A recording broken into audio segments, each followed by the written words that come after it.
আয়না পরীর দল মোছাও চোখের জল এরা ছিল। এক হাসিনা থি এক দিওয়ানা থা क्या उम्र क्या समा क्या जमाना था। পরী বা রূপকথা বা ভূত বা ভগবান অনুমান তো আলাদা করা যাবে না, কিন্তু কোথাও একটা শক্তি আছে যে শক্তিটা সারা এই মহাবিশ্বকে চালায়। তো সেটা তো আমি বিশ্বাস করি। আমি সোজা সাপটা বলি তো, এই জন্য আমার খুব বদনাম। মিডিয়া তো এখন বেঙ্গল ফিল্ম ইন্ডাস্ট্রিতে একটা অনেক উঁচুতে আছে, অনেক অনেক এখন ওদের অনেক ক্ষমতা অনেক কিছু আছে। কারণ আমি তো বহু বছর লাইনে 40 বছর, তো তখন মিডিয়া টিডিয়া ছিলই না, অতটা স্ট্রং ছিল না। কথাও আছে তার সাথে একটা মানুষের কষ্ট যন্ত্রণা, মানে মানুষের সাথে রূপকথার পরই প্রেম হচ্ছে, কিন্তু তারপরেরটা আমরা স্ক্রিনে দেখব, মুভিতে দেখব। প্রিয়াঙ্কা ঘোষ প্রযোজিত এবং সুজিত গুহ পরিচালিত পরী এলো পৃথিবীতে ছবির মহরতে পৌঁছে গিয়েছিল টলিস্কোপ এন্টারটেনমেন্টের ক্যামেরা। কারা কারা উপস্থিত ছিল সেখানে এবং ছবির মহরতি বা কেমন ছিল, চলুন দেখে নি আজকের পর্বে।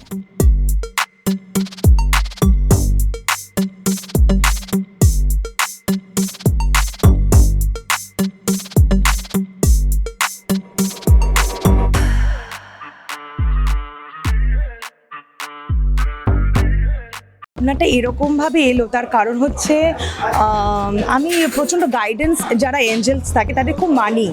মানে আমি ভাবি যে স্পিরিচুয়াল এমনিতে মা বাবা তো আমাদের প্রত্যেকের আছে, কিন্তু স্পিরিচুয়ালও মা বাবা থাকে যারা আমাদেরকে, আমরা তাদেরকে দেখতে পাই না, কিন্তু আমরা প্রত্যেক মুহূর্তে তারা আমাকে কোনো না কোনোভাবে হেল্প করে চলেছে। তো তাদেরকে আমরা গাইডেন এঞ্জেল মানি।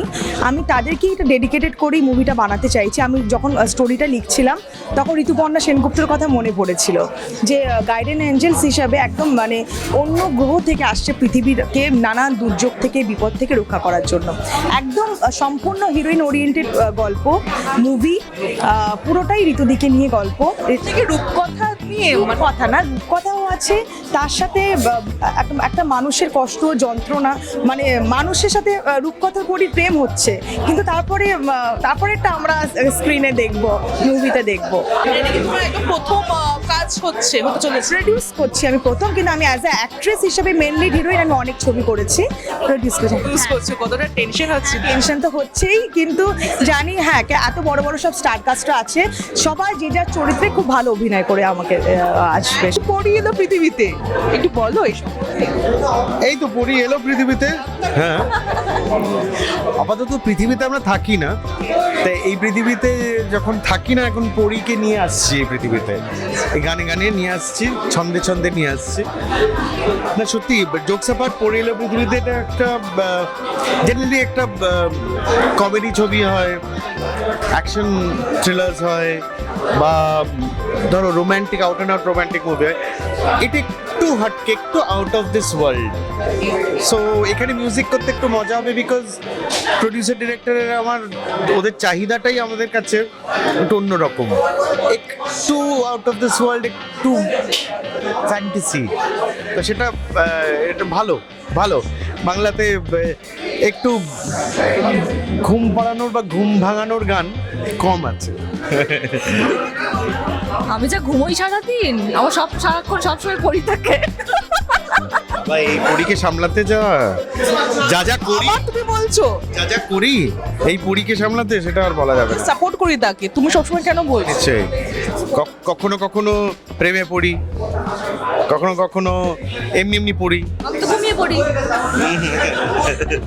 গান কি আমরা এখানকার গান তো কোনো কিছুই রেডি হয়নি, না এখনো রেডি হয়নি, এখনো রেডি হয়নি। এবার একটু আমাদের অন্য কোনো একটা পরীর মতন কিছু গান শোনাও না প্লিজ।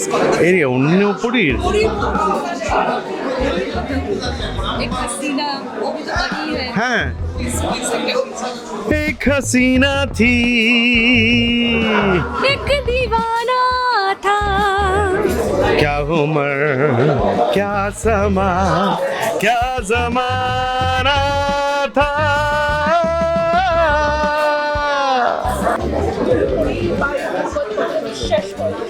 আমি মনে করি পরীরা আছে, এঞ্জেলসরা আছে কোথাও না কোথাও।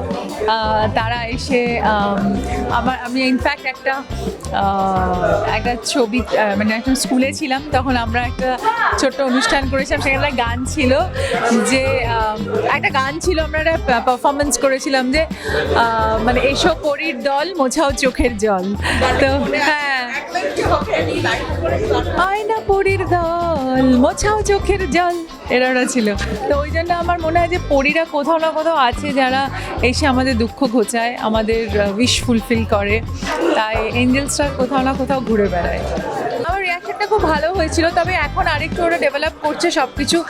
যদি সব কিছু ঠিকঠাক থাকে তাহলে হয়তো আমরা অ্যাটেম্প্ট করব কাজটা করার। এখনও in the process of making, তো এটা একটা সফট লঞ্চ হলো, তো দেখা যাক তারপরে আরও ভালো করে জিনিসটাকে ম্যাচিওর করছে ওরা। হ্যাঁ, আমার ভালোই লাগছে এই মানে কনসেপ্টটা, এবং তাই জন্য আমি ওটাকে বলেছি আরও ভালো করে ডেভেলপ করতে। এবং কে চায় না একটা পরী হতে? পরীরা তো সবসময় স্বপ্নের মতো। So sweet, I am touched. এটা শুনলে মনে হয় যে মানে সত্যি জীবনে হয়তো একটু হলেও কিছু অ্যাচিভ করেছি, এবং আমি সেটা খুব I take it as a big compliment. এবং আমি চাইবো যে যদি আমি টলিউড এঞ্জেলই হই, তাহলে টলিউডের জন্য আরও ভালো ভালো কিছু কাজ করে যাব, আর আরও অনেক মানুষরা যাতে আমার দ্বারা ইন্সপায়ার্ড হয়। হ্যাঁ, অ্যাকচুয়ালি স্বপ্নের পরী তো সবার থাকে, এবং এখানে পরীটা যেভাবে ব্যবহার হয়েছে সেই পরী কিন্তু সেই স্বপ্নে আসা পরী নয়।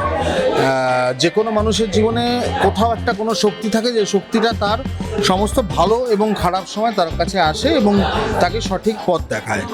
তো এই কনসেপ্টটা ওটা এই ছবিটার একটা অন্য বাঁধন, একটা অন্য চলন আছে, তো যেটা আমাকে খুব ইন্টারেস্টেড করেছে এই ছবিটা করার জন্য। কতটা বিশ্বাস করো এই পরী বা রূপকথা সম্বন্ধে? দেখুন, পরী বা রূপকথা বা ভূত বা ভগবান ওরমভাবে তো আলাদা করা যাবে না, কিন্তু কোথাও একটা শক্তি আছে যে শক্তিটা সারা এই মহাবিশ্বকে চালায়। তো সেটাতে তো আমি বিশ্বাস করি। আমি শুভ শক্তি অশুভ শক্তিতে বিশ্বাস করি, তো সেই জায়গা থেকে অবশ্যই একটা বিশ্বাস আছে। এই যে পরী এলো পৃথিবীতে, এটা সম্বন্ধে একটু দর্শকদেরকে যদি তুমি যখন ক্যামেরা ধরেছো, মাইক ধরেছো, তখন তো বলতেই হবে। নমস্কার, আমি অভিনেতা সুমিত গাঙ্গুলি। টলিস্কোপের সমস্ত দর্শকদের আমার তরফ থেকে শুভেচ্ছা। আপনারা টলিস্কোপের সঙ্গে থাকুন আর বাংলা সিনেমার সঙ্গে থাকুন। এবার বলি যে আজকে একটা অদ্ভুত দিন। আমাদের এই ছবির মহরতে আমরা সবাই এখানে হাজির হয়েছি।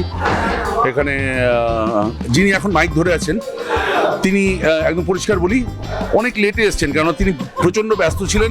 স্টার হয় না, স্টার সাংবাদিক, তিনি স্টার সাংবাদিক। এটা শুরু হচ্ছে 8:30টায়, তিনি 10:30 আমার সামনে মাইক ধরেছেন। তো যাই হোক, এই পরী এলো পৃথিবী আমার খুব স্নেহের বোন প্রিয়াঙ্কা ঘোষ, তার নিজের প্রোডাকশন, তার নিজের ডিরেকশন এবং তার নিজের লেখা গল্পে এটা করছে। এবং অদ্ভুতভাবে সে প্রায় 20-25টা ছবিতে হিরোইন হিসেবে কাজ করেছে, কিন্তু এই ছবিতে সে কাজ করছে না। সে বলছে, আমাকে ফোন করে বললো, সুমিত আমি একটা ছবি করছি। আমি ছবি করছিস মানে? বলে আমি ডিরেকশন দিচ্ছি। তো তারপর বললো ওই প্রডিউসার। তো আমি কি নাম ছবির, দিয়েছিস কিছু? বললো হ্যাঁ, ছবির নাম পরী এলো পৃথিবীতে। তো আমি হেসে বললাম, সত্যি এখন যা পৃথিবীর অবস্থা, তাতে বোধহয় একজন পরী দরকার পৃথিবীতে। একজন পরী আসুক, এসে পৃথিবীটাকে সুন্দর করুক। এছাড়া এই পৃথিবী সুন্দর হওয়ার কোনো জায়গা নেই, আস্তে আস্তে ধ্বংসের দিকে এগিয়ে চলেছে। তো এই পরী এলো পৃথিবীতে যদি সত্যি কোনো পরী নেমে আসে তাহলে ভালো লাগবে। আর এই ছবি আজকে মহরত, আমরা এখানে উপস্থিত হয়েছি। ছবিতে আছেন, আমি আছি সম্ভবত, আর খরাজ মুখার্জি আছেন, সুদীপ বন্দ্যোপাধ্যায় আছেন, সুমন বন্দ্যোপাধ্যায় আছেন, এবং সর্বোপরি আমাদের সঙ্গে আছেন ঋতুপর্ণা সেনগুপ্ত, এবং একজন নতুন হিরো আছেন প্রতীক। তো এই ছবিটার শুটিং খুব তাড়াতাড়ি শুরু হবে, এবং এই ছবিতে ডিরেকশনে সহায়তা করছেন পুরনো ভেটারেন ডিরেক্টর সুজিত গুহ, যার সঙ্গে আমি প্রায় 50-60টা ছবি করেছি। তো সেই কারণে এই ছবিতে যারা আছেন তারা আমার সবাই পুরনো কলিগ, যাদের সঙ্গে প্রচুর কাজ করেছি। আমার বোন এটার ডিরেক্টর, প্রডিউসার, রাইটার। তো এটা আমি আশা করি জমিয়ে কাজ করব। বাংলা ছবি সুদিন আস্তে আস্তে ফিরছে দেখতে পাচ্ছি, প্রায় বাংলা সিনেমায় লোকে যাচ্ছে, আপনারা যাচ্ছেন। তো সবার কাছে রিকোয়েস্ট, বাংলা ছবি হলে গিয়ে দেখুন। আর পরী এলো পৃথিবীতে যখন আসবে তখন নিশ্চয়ই দেখবেন। আমার মনে হয়, আমার বিশ্বাস যে ছবিটা আশা করি ভালো লাগবে। তবু দেখুন, যদি ভালো না লাগবে তখন সমালোচনা করবেন, কিন্তু আপনাদের হলে চাই। হ্যাঁ, স্টোরি লাইন তো শুনেছো যে কিরকম কি হচ্ছে বা না হচ্ছে, সেটা তো শুনেছো। এটা স্টোরি লাইন বোধহয় রাইটার পুরোটা শোনেনি এখনো, তো আমি সোজা সাপটা বলি তো এই জন্য আমার খুব বদনাম। এটা স্টোরি লাইনটা এখনো বোধহয় স্টোরি রাইটার পুরোটা শোনেনি। আর যিনি স্ক্রিপ্ট লিখছেন তিনি এলেন এনকে সলিল, এটার যিনি যার হাত দিয়ে মারবো এখানে লাশ পড়বে শ্মশানে বেরিয়েছে, এবং প্রায় 50-60টা ভয়ঙ্কর সুপারহিট ছবির যিনি স্ক্রিপ্ট রাইটার, তিনি এটা স্ক্রিপ্ট রাইটার এনকে সলিল। তার চিত্রনাট্যে প্রায় সবকটা ছবিতে আমি কাজ করেছি, তো এটাও একটা বড় পাওনা। অনেকদিন পর আবার এনকে সলিলের স্ক্রিপ্টে কাজ করব। তো এনকে সলিলকে জিজ্ঞাসা করলাম লেখা কত দূর এগোলো, তো বললো যে তোর রাইটারকে জিজ্ঞাসা কর ওর গল্প কত দূর এগোলো। তো এটা বাস্তব চরিত্র, বাস্তব বলে দিলাম। আজকে তো একটা অ্যানাউন্সমেন্ট হচ্ছে যে ওই যে আমাদের প্রডিউসার, ও তো প্রডিউসার, ওই প্রিয়াঙ্কা ঘোষ, ও producer at the same time ও আমার সঙ্গে ডাইরেকশনেও জয়েন করেছে। ডাইরেকশনে ও নিজে, মানে আমরা দুজন একসঙ্গে ডাইরেকশন দেবো, আর যাই হোক, বুঝতে পারলেন তো।